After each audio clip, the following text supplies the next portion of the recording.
This is the final statement from Tone Generator.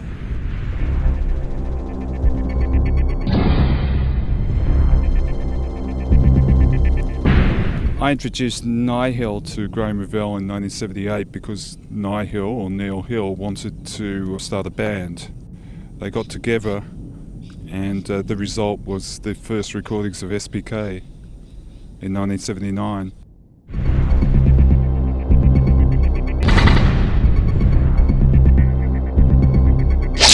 They were both working in a psychiatric hospital at the time, and which is one of the aspects of SPK that really isn't understood, and that is its focus on mental illness. They started reading the manifesto from the Socialist Patients Collective and were inspired by that.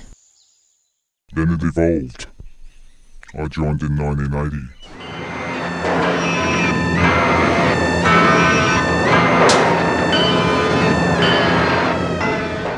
Well, I had a dream once, and in this dream I went into a university mortuary and said I was a student and put on a white coat and then got the key because I wanted to do some tutorial work. I opened it up, then ran down, and in the dream I got Graeme Revell and we went up and then we made a film animating all the dead bodies and laying them out and everything in a very rapid motion. But that was only a dream. It's amazing what you can do with plasticine, isn't it?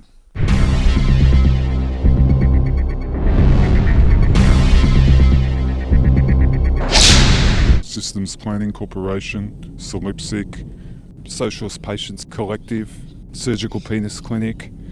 They were always different. Yes, they were deliberately obscure.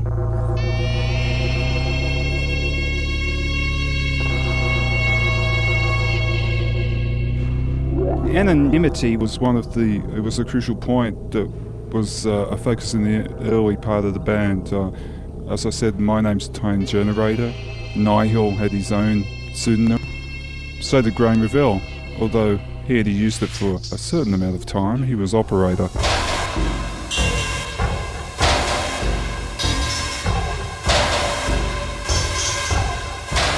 Everywhere from the Cryptic One Club, CBGB's, Danceteria, the Venue, a number of different places. We didn't actually play that often, but when we did, it tended to be a memorable performance. Graeme Revell set someone alight once, which was quite exciting. We had to dive on top of him. Luckily he had a good woolen coat on at the time, so no damage done.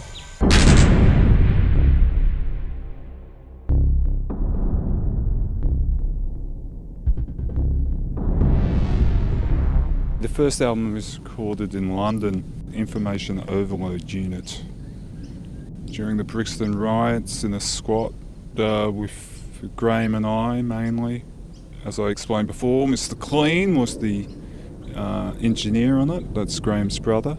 The second album was recorded in Australia in 1982, Lycanstry, or The Scream of the Corpse.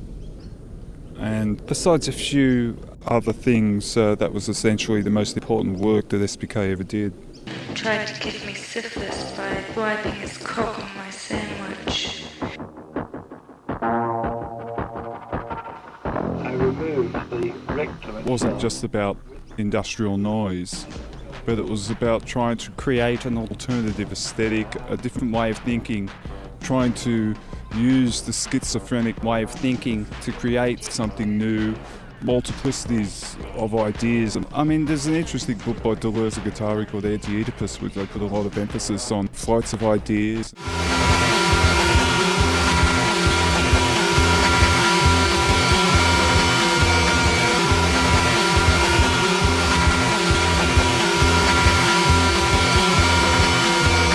I think we wanted to just create a different ambience, a different feel on things, aesthetic that couldn't be really commercialised that readily, and created an element of alienation.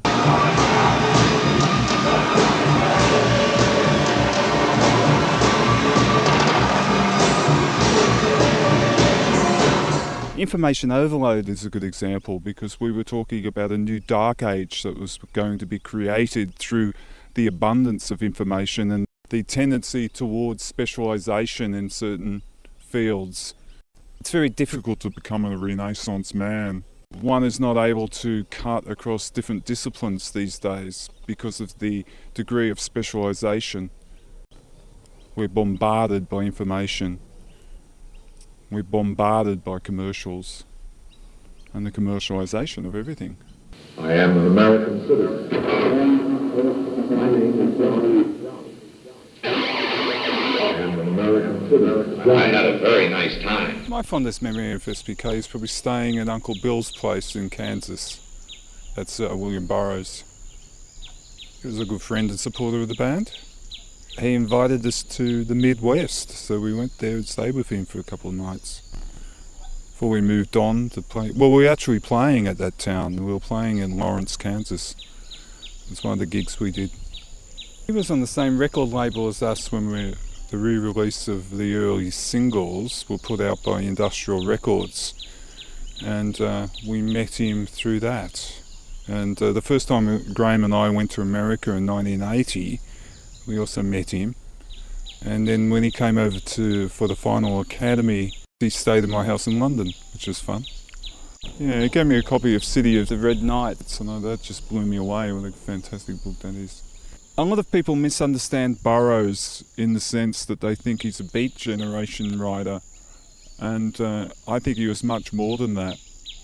He was an individual that was incredibly creative, and he didn't really fit into the American mainstream Beat generation. He was a one in a million.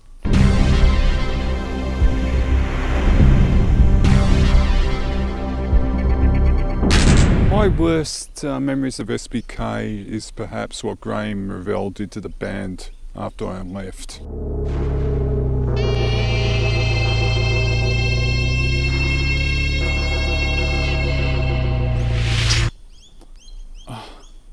That's a story that's very complex, and I'd rather not go into, other than to say that we had a disagreement. We were trying to create a radical new aesthetic and be cultural terrorists. Graeme Revell turned it into a commercial identity. Why he never changed the name, I'll never know.